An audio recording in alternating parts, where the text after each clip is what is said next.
Shalom Bapak Ibu yang dikasihi oleh Tuhan. Bertemu kembali dengan kami dalam program 5 menit penuh harapan. Selamat tahun baru buat kita semua Bapak Ibu.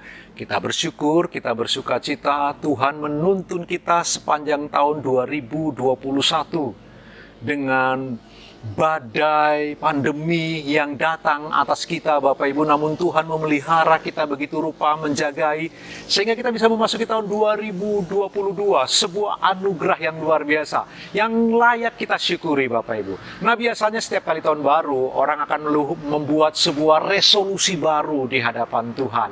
Nah, beberapa hari ke depan kita coba akan melihat Bapak Ibu apa yang kita perlu perhatikan waktu kita memasuki tahun yang baru dengan komitmen yang baru barangkali, atau dengan komitmen bukan hanya sekedar komitmen tapi sebuah keharapan, sebuah keinginan dan harapan untuk kita maju di tahun 2022.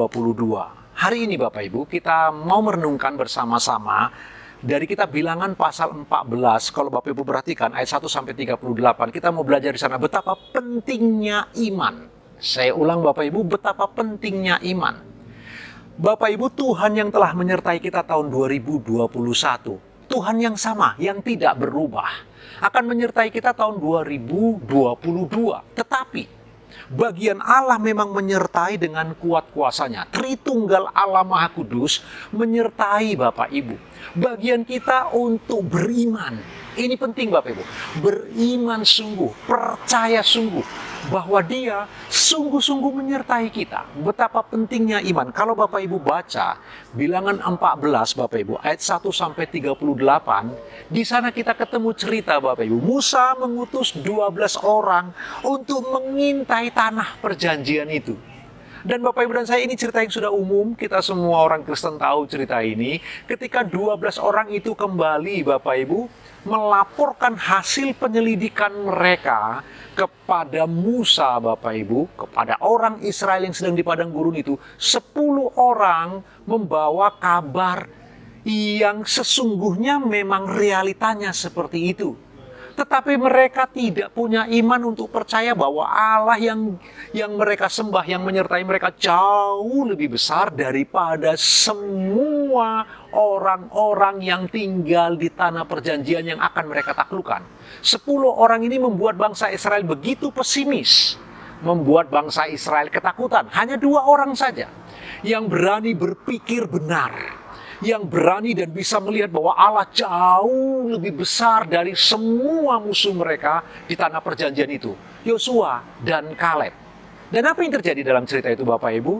Melalui peristiwa itulah Bapak Ibu yang dikasihi oleh Tuhan, oleh karena Yosua dan Kaleb beriman, yakin sekali bahwa Allah sanggup menaklukkan musuh-musuh mereka. Tapi untuk mereka semua yang tidak percaya Bapak Ibu, Allah membunuh mereka semua di padang gurun. Semua generasi di atas Yosua Bapak Ibu yang dikasihi Tuhan dibunuh oleh Allah. Kita tahu ceritanya. Ketika orang Israel sudah sampai di Transyordan itu Bapak Ibu, waktu mereka sudah sampai di tentangan Yordan, sudah melihat tanah perjanjian, mereka harus mutar lagi. Berputar selama 40 tahun, putar-putar saja Bapak Ibu dikasihi. Kenapa? Oleh karena sungut-sungut mereka ketika 12 pengintai dikirim itu, 10 orang tidak punya iman bahwa Allah yang maha besar sanggup menuntun mereka. Hanya 2 orang yang sanggup. Jadi, dalam rangka membunuh semua generasi di atas Yosua itulah, 40 tahun mereka harus putar-putar Bapak Ibu. Apa penyebabnya? Tidak punya iman bahwa Allah sanggup memelihara, menjagai, dan melindungi mereka. Nah, tahun 2022 ini Bapak Ibu, selamat datang di tahun 2022 dengan semua misterinya, dengan semua hal yang mungkin sulit diprediksi, dengan semua hal yang barangkali kita sulit untuk memikirkan apa yang terjadi di tahun 2022. Tapi dengarlah ini baik-baik. Bapak Ibu dan saya perlu beriman sungguh.